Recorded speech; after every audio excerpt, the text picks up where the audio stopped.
tratar agora de um assunto interessante. Presta atenção aí, gente. Uma pesquisa divulgada pelo Conselho Regional de Corretores de Imóveis do Estado de São Paulo mostra um dado bastante curioso aqui na nossa cidade de Ribeirão Preto.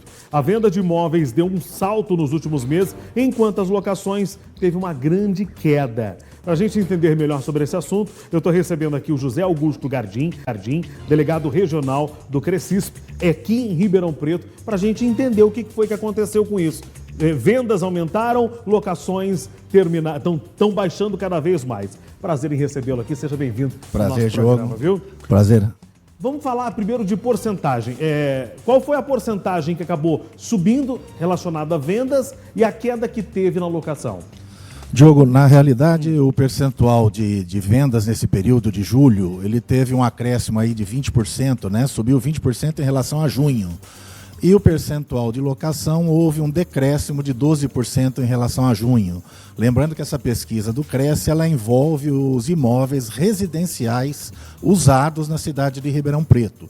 Então ela não contempla aí os imóveis novos nem os imóveis comerciais. José, por que esses números acabaram um subindo e outro aumentando? Está mais fácil comprar, é mais lucrativo comprar do que locar? Relativo, né? Relativo. A gente vê com muita relatividade. O mercado de locação de imóveis ele é muito flutuante. Então ele depende de ofertas e procuras. Se nós pegarmos aí uma pesquisa de uma rede de imobiliárias em Ribeirão Preto, no primeiro semestre de Ribeirão Preto foi divulgado que houve um crescimento de 32% em relação às vendas de imóveis de um patamar médio-alto. Então, assim, depende muito do mês. Mesmo esse decréscimo que nós podemos ver aí de 12% no mês de julho, se você pegar o mês de junho e compararmos ao mês de maio e abril, houve um acréscimo no mês de junho de mais de 140%. Né? Então você vê como existe, não existe uma retidão na locação. Então nós temos alguns meses, temos alguns motivos. Ribeirão Preto é uma cidade que cresce demais, é uma cidade aí cabeça da região metropolitana de Ribeirão Preto. As construções estão a todo vapor, de norte a sul, leste a oeste. Você vê final de junho, por que pode ter tido um decréscimo em julho? Porque no final de junho as faculdades hoje anteciparam também os vestibulares. Os estudantes que acabam sendo aprovados já se precipitam, né? Ou não seria nem esse termo correto, talvez se adiantem um pouquinho aí para ficar com os melhores imóveis, já fazem essa locação também no final de junho. Então nós tivemos esse pico em junho e talvez um pouquinho de decréscimo no mês de julho. Ô José, depois da pandemia, vamos lá, pandemia, antes da pandemia e pós-pandemia, né? A gente passa pelos corredores das avenidas principais de Ribeirão Preto, vamos lá, Avenida 9 de Julho, está em reforma agora, Avenida Presidente Vargas, Avenida Independência, a gente vê um maior número de imóveis ali preparados para poder alugar. Claro que as reformas que vêm acontecendo aí da mobilidade urbana da cidade contribuem bastante. Mas por que isso aumentou? Isso ainda é um reflexo da pandemia, José? Sim, acreditamos ser um reflexo da pandemia. Nesses corredores, normalmente são corredores comerciais que você está falando, né? Presidente Vargas, 9 de Julho e demais avenidas de Ribeirão Preto, onde se instalavam diversas empresas aqui em Ribeirão Preto. Então, o que aconteceu? Com a pandemia e com o fechamento, né, pelo governo federal de vários períodos que nós ficamos impedidos de trabalhar presencialmente, essas empresas modificaram a forma de trabalhar, né? Passaram a trabalhar em home office. E mesmo após a pandemia, isso foi uma verificação muito boa por parte das empresas que acabou se adaptando a esse trabalho home office. A maioria dessas empresas não voltaram integralmente de forma presencial, elas estão trabalhando de forma híbrida, né? E hoje, com esse trabalho de forma híbrida, uma empresa que trabalhava num espaço de 500 metros, ela não precisa hoje mais de 500 metros, ela precisa de 100, 200 metros. Existe também um rodízio de funcionários. Então, alguns imóveis realmente estão tentando se adaptar. Você vê que muitos proprietários às vezes estão reformando os imóveis e adaptando para uma área menor ou para um outro tipo de atividade para que isso possa ter uma rotatividade e uma alocação mais rápida. José, a burocracia pode ter interferido também? Porque hoje, se a gente for analisar em questão de documentações, é menos burocrático comprar do que locar, não é verdade? Sim. Hoje, que na realidade 50% dessas vendas em Ribeirão Preto, pela pesquisa, elas são feitas através de financiamento bancário, né? Então, isso também exige documentação, efetivamente.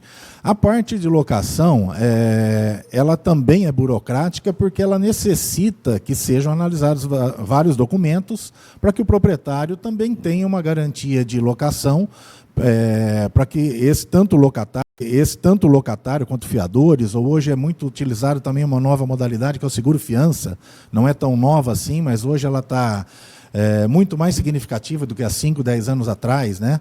Então, assim, existe uma burocracia, mas não é em face disso, não. Eu acho que muda bastante a realidade. A gente tem as cidades na região de Ribeirão Preto também, que a gente chama de cidade dormitório, mas hoje nós temos visto muita gente vindo dessas cidades para trabalhar durante a semana em Ribeirão Preto, locam os imóveis e no fim de semana retornam para a sua cidade de origem, né? Então, tem assim, é muito sazonal, é muito difícil eu falar para você um único motivo.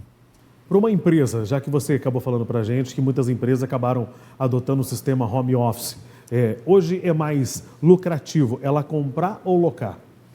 Olha, normalmente a maioria das empresas ela tem por base locação, né? Ela não faz um imobilizado ali, porque até por causa de valores e de tudo mais. Então, a grande maioria das empresas, se você for ver, é locação.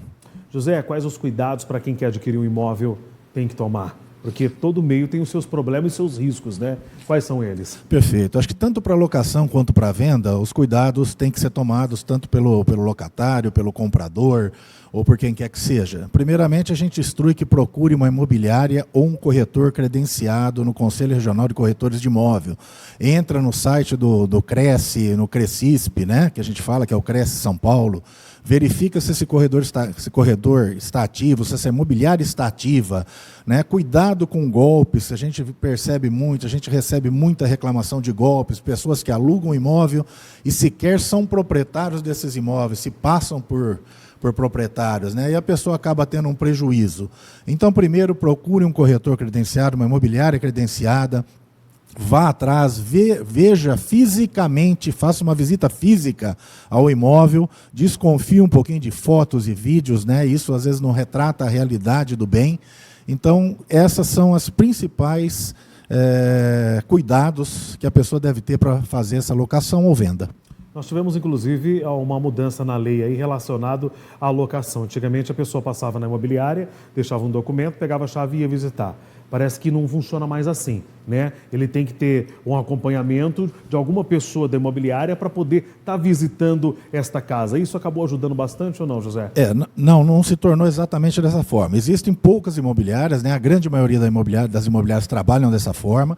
Foi aprovada uma lei, salvo engano, eu não lembro se foi esse ano, início do ano, final do ano passado, de autoria do Eliseu Rocha, que também é colega de profissão, onde as imobiliárias que se utilizam dessa forma, né, de entrega de chaves ao cliente, ela é obrigada a tomar alguns cuidados. Então, hoje ela tem que ter uma lista com o nome da pessoa, CPF, toda a qualificação dessa pessoa, essa tem que ter uma foto dessa pessoa, então tem que ter um cadastro para ela poder liberar essa chave e não como um simples fato de entrega dessa chave, porque a pessoa pode sair dali, ela tem 2 horas para ver um imóvel, para fazer uma visita, ela pode visitar, fazer uma cópia, e a gente não sabe o que vai acontecer posteriormente. Exatamente. Né? Então, a gente também defende o trabalho para que seja feito acompanhamento.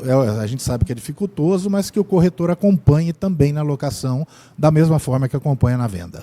José, para a gente encerrar aqui, por que os imóveis comerciais não acompanharam a queda nos preços? Olha, agora a gente pode ver a retomada, como nós dissemos, né? Existe uma retomada mais lenta em virtude da pandemia, mas as empresas estão buscando novamente locais físicos para que seja feito ou o retorno às atividades físicas da forma como nós falamos ou de forma híbrida. Com isso, o mercado de locação de imóveis ele é flutuante, ele depende da oferta e da procura. A partir do momento que tem mais procura, os preços oscilam. Então, dessa forma, procurando mais imóveis comerciais, a tendência é que o preço comercial também oscile um pouquinho para cima. Esclarecido, José. Obrigado pela sua presença. Nosso programa sempre bem-vindo. Muito obrigado.